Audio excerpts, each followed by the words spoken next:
getting kids to read at grade level. And the reason I bring it up is we actually have the vaccine. We know how to fix that. I work with the University of Florida, and they've figured out how to help teachers to become even better teachers. And we can solve that problem if the states would and they don't have to spend any more money. They just have to spend it correctly, and we can fix that problem. The problem, like people go, oh, well, we got to put books in the homes of people that don't have any books or don't read. Well, yeah, kind of, but that's not going to necessarily solve the problem. Because they're not in the habit of it, A. And B, a lot of times the books they put out there are books that kids are going to go, I don't want to read that freaking book. That's not a book I want to read, What's doing, everybody? I'm accolades. Thank you for watching First Class Fatherhood. Today's guest on the podcast is the world's greatest author, James Patterson. James Patterson has sold more than 300 million books. He's got a brand new book out right now titled ER Nurses, which he co-wrote with Matt Eversman. Matt Eversman is a retired Army combat veteran, best known for his participation in Black Hawk Down. You've heard my interview with Matt Eversman right here on the podcast. If you haven't, the link is down there in the show notes. While you're down there, tap the like, hit the subscribe button, and let's jump into it right now with James Patterson on First Class Fatherhood.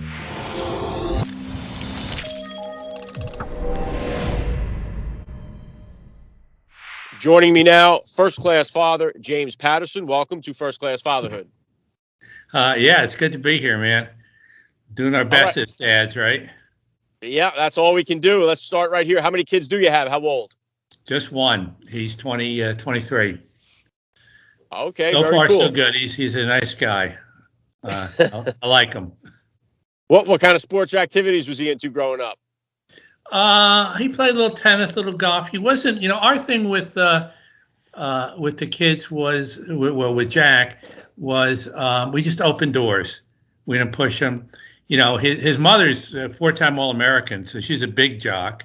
And I played a lot. I played a little bit of college basketball, freshman anyway.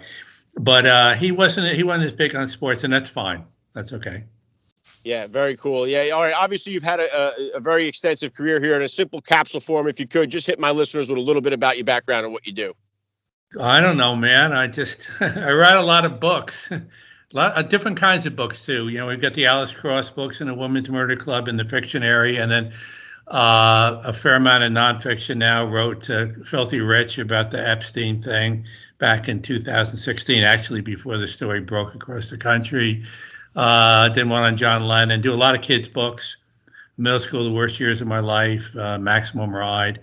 So it's a lot of books, and then just sort of big with family. Very close to my wife and our boy. Spent a lot of time at home, work from home, which is a blessing. And I grew up in a little small town in upstate New York, and I also think I'm very lucky in that I still view the world as this kid from Newburgh, New York. Like, it's no big thing. And we brought up Jack that way. It's no big thing. Your dad writes books, so what? Be happy with it, but it's not a big deal. Yeah, very well said. I'm a huge reader myself. I've read several of your books over the year. I try to read at least a book every week. So if you could take me back to the beginning of your fatherhood journey then. How old were you when you became a dad, and how did becoming a father change your perspective on life?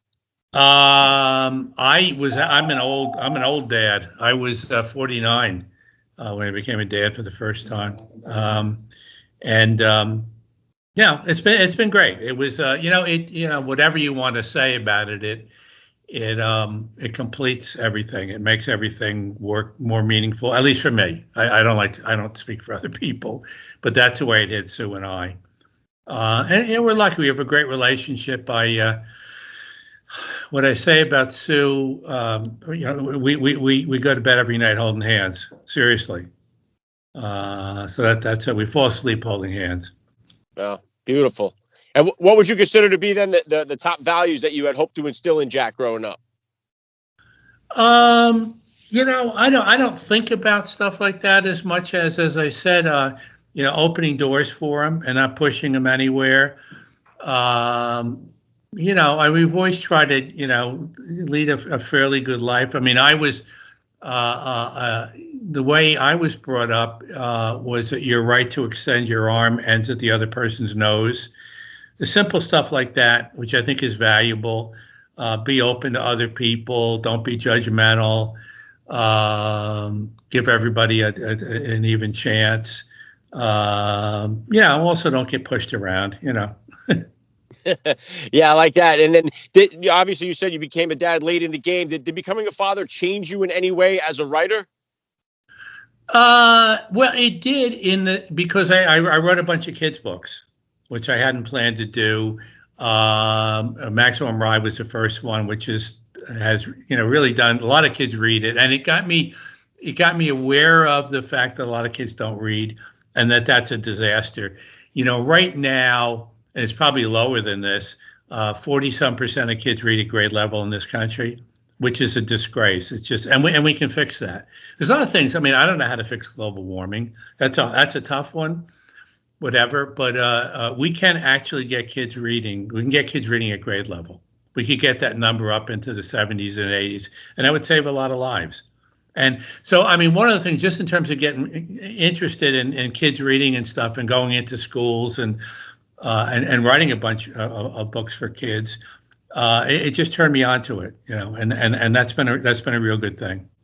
Yeah, and I'm curious what the secret sauce is. I got 4 kids myself. My older son, he knocked out like the Harry Potter series when he was 12. I mean, he's a big reader. My little guy, my third son is getting into it. He's very into it. My middle guy, I struggle with because he's not interested. Yeah. I'm still trying to find that. I can't put my finger on what the secret sauce is to get the kids interested in reading.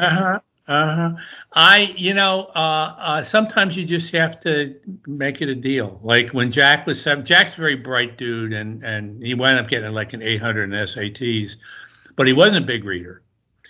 And when he was around 8, that summer, Sue and I said, "You're going to read every day. That's the deal." But we went out and we got about a dozen books that we thought that he would really like, and then he just had to read every day. Before he could use any screens or anything like that, he had to read. That's the deal, But they were cool books. It wasn't like you should read Shakespeare or whatever.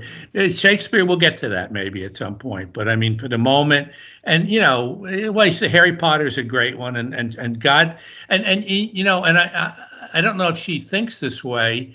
But boy, she saved a lot of lives. She turned a lot of kids onto reading, and that's useful. It's at the minimum, kids need to be competent readers, and if they're not, it makes life a little harder. It's going to make school harder. It's going to limit your choices.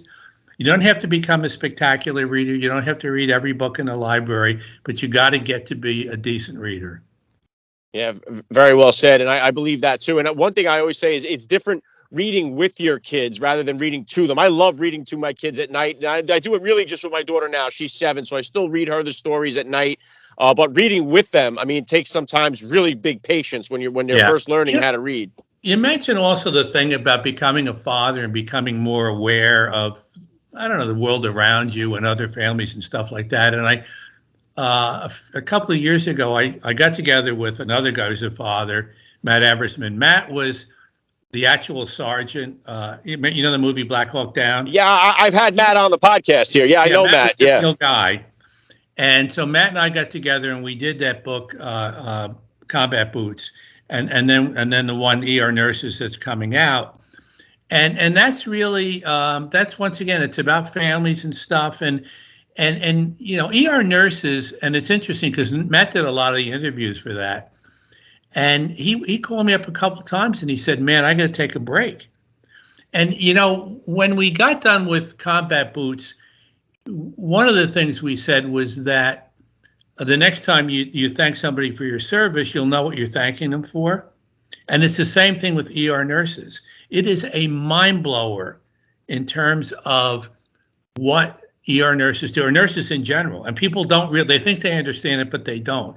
And our mission was, if you are a nurse or you're married to a nurse or living with a nurse or have a nurse in the family, you'll understand them better than you ever did. And that the nurses will say that Eversman and Patterson got it right. They got the story right. And to me, those are the most important books and the kids' books that I've ever done. Because to me, it's rare in life that you see a movie or read a book or whatever where you go like, I didn't really understand this, but now I do. And with the ER nurses, you will read that. You will understand what these people go through. You will never be the same when you go to a hospital. You will, once again, if you thank a nurse for what they did, you'll really understand what they did. It's just unbelievable. And a lot men and women, they are moms and fathers and whatever, and they got to go home too. So it's just fascinating stuff to me. But Yeah, that all came. I don't think I would have done those if I hadn't been a father. If I hadn't, sort of that opened my eyes to a lot of stuff.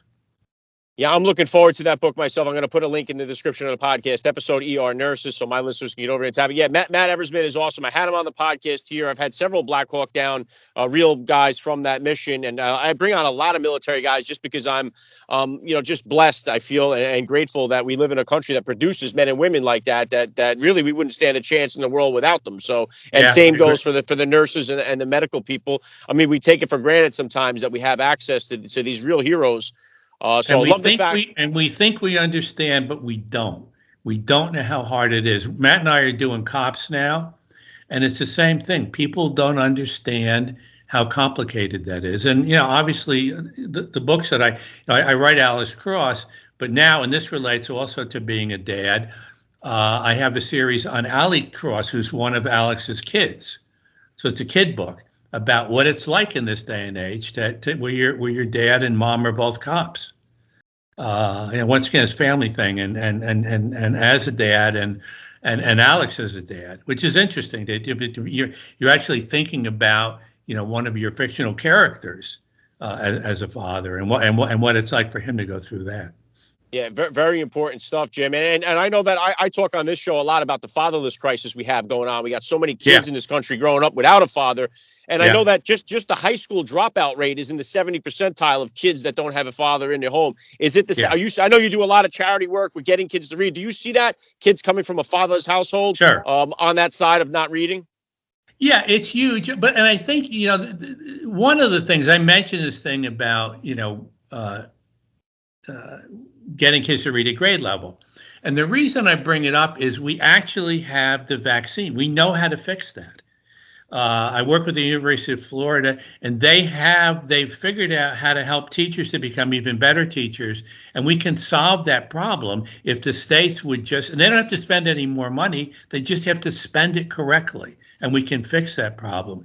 The problem, like people go, oh, well, we got to put books in the homes of people that don't have any books or don't read. Well, yeah, kind of, but that's not going to necessarily solve the problem because they're not in the habit of it, A. And B, a lot of times the books they put out there are books that kids are going to go, I don't want to read that freaking book. That's not a book I want to read, So the problem with I just can't, you and I cannot go out and solve this problem of, okay, we need fathers in these homes. So I tend to sort of like, oh, yeah, I don't know what to do about it. It's like I said with global warming. I don't know what to do about that one. I'd like to be able to wave a wand. It's huge. It's a huge problem. I think that part of it is, and this gets down to, young people taking responsibility when they have sex. Man, that's a big responsibility. Wear a damn condom, man. Unless you're really ready to have a kid and take that responsibility, and and a lot of people aren't. They aren't, man. You got to be careful. You got to be responsible. I don't know whether people should or shouldn't have sex, but if you're gonna and you're on, you be ready to have a baby, man. And if you're not ready, don't do it. Either don't have sex or use protection or something. But don't just go make babies. Yeah, and that is a big part of it. Children being born out of wedlock has really skyrocketed. But yeah, I mean, if you talk to a young person and said, "Wait till you're married to have sex today," they would almost look at you as if you're just telling them a joke. So I mean, it's It's one of the two. Either don't, but at least be protected. Something. But you need to. There's consequences to that act, and it's not as simple as, boy, that was nice. It was. But nature sort of set it up that way for a reason. Yeah, and let me bring it back into you as a dad here for a minute here. What type of disciplinarian are you as a dad, and is that different than the discipline style that you grew up with? Yeah, it's very different. I grew up. My father lived in a Newburgh poorhouse. That's where he grew up. His mother was a charwoman there. She cleaned the bathrooms in the kitchen, and they got a room together in the poorhouse. So they didn't have a lot of money.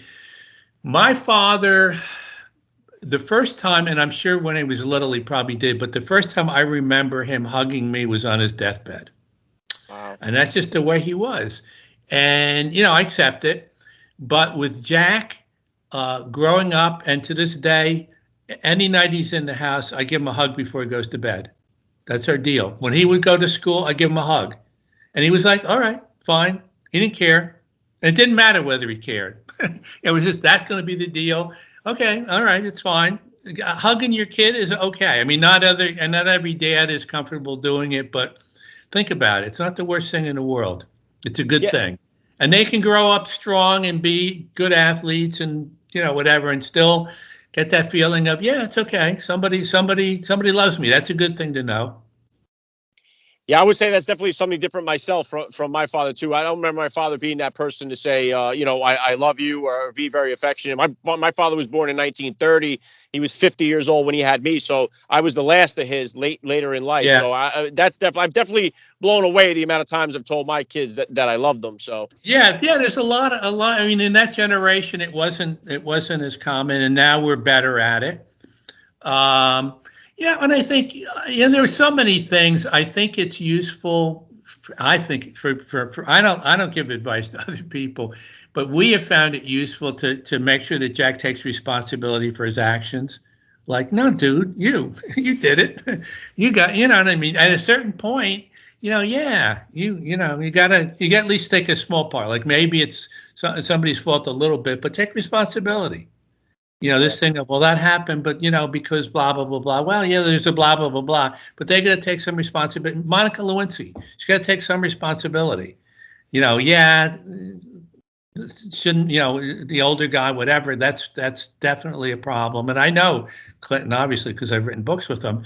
But also, everybody's got to take responsibility, I think. Yeah. But personal responsibility doesn't seem to be the theme of the current situation that we're in right now. It seems, unfortunately, and that's part of the big problem that we're having. I think that all stems to, I can go back into that with the fatherless crisis that we have going on. I think definitely, and that's part of it too, bringing God maybe back into it. The Bible scares people because it puts personal responsibility on people as well. Yeah, look, I think it's good. A little spiritual sense is really good. Jack is more spiritual than we are. We're decent, but he's, it's interesting.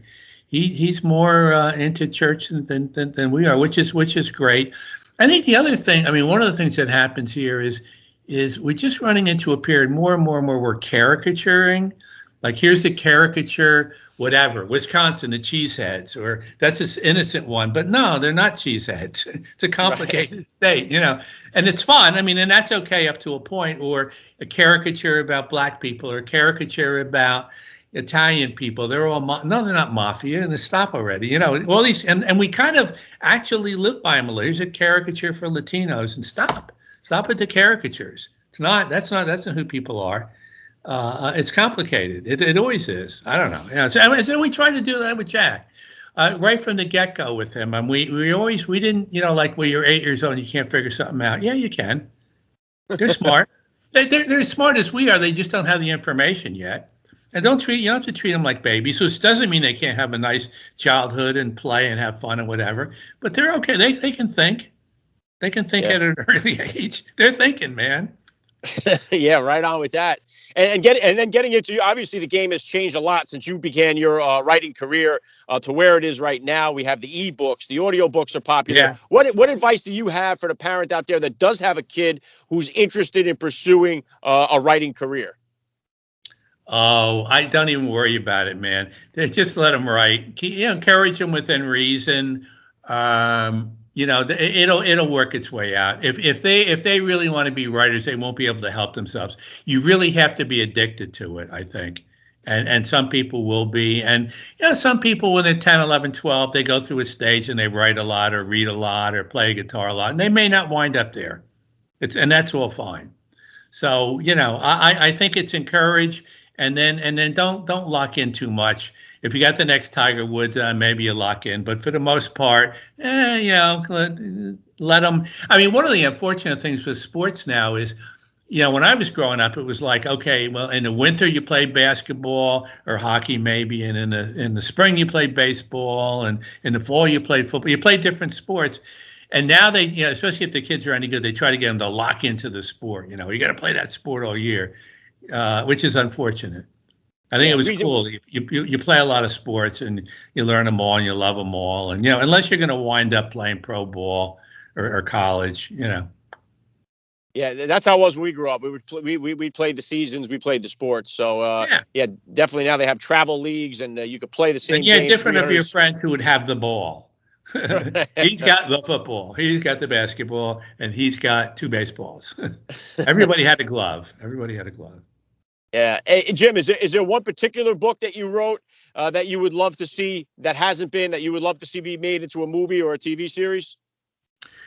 I mean, there's so many of them, especially lately. There's a couple that haven't come out yet. I'd like to see.